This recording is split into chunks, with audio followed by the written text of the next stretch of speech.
you'll see we were trying to use the same basic 12-bar structure, but do something with the harmony that would make it more interesting than a regular blues. We started out with the one chord, as any blues would. So you have there's actually a 6-chord, an A6 to a G6 alternating over an A pedal or A boogie type of bass. So you have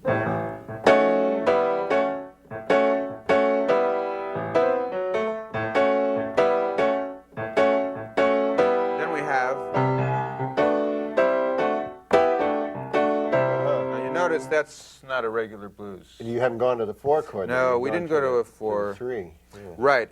We go up a minor third, and that's the bass note is C, natural, and over that we alternate between a D triad and a C triad, which gives you that kind of suspended feeling. So once again, from the top, it would be.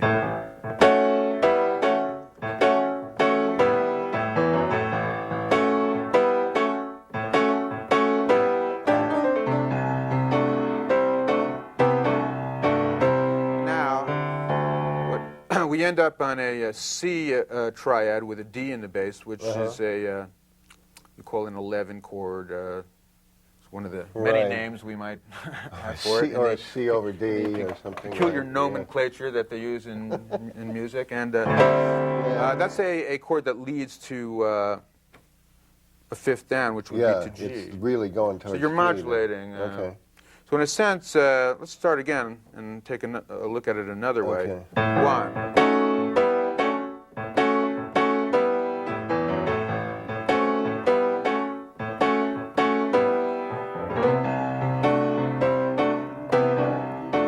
Leads to G. Let's try a D. See there, we had to make a substitution. Well, instead of going from the 4 chord to, the 5 chord to the 4 chord, you reverse it there, right? On the last. Well, yeah, I wanted to get back to A, and I was somewhere in G, in the G major area. Oh, there. Yeah. So I had to get back to A. So when you get to G, like once you get to G major. Right. So then you go to D from there. D, which is same triads. Right? Same triads, and then to E. Here's where the switchover comes. We have to have an accidental. We have a G sharp here and a C sharp, so that you can, which leads to A. So once again, I'll just call out the chords. A, another A7 essentially. There's a C bass. D11, G major, 7, D7, E,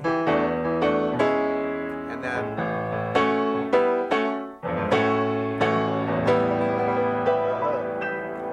So those are the actual vocal harmonies too, those triads, right? Right. In this song, the whole song was derived from the keyboard part, in the sense that these alternating chords are, it's very simple. It's just the vocal is really the yeah, but there's subtle little changes in there too. They're not all parallel. Yeah. And stuff. Some of them change. Right. Maybe we could just try one time through, and you can see how it sounds. Because you're going to have to adjust. Am I going to have to play a solo on it? Well, I want to ask you a question about some of those changes. All like when you get to the 5th bar, and we've got a G in the bass. Is that like that kind of scale you'd play on? Well, let's take a look.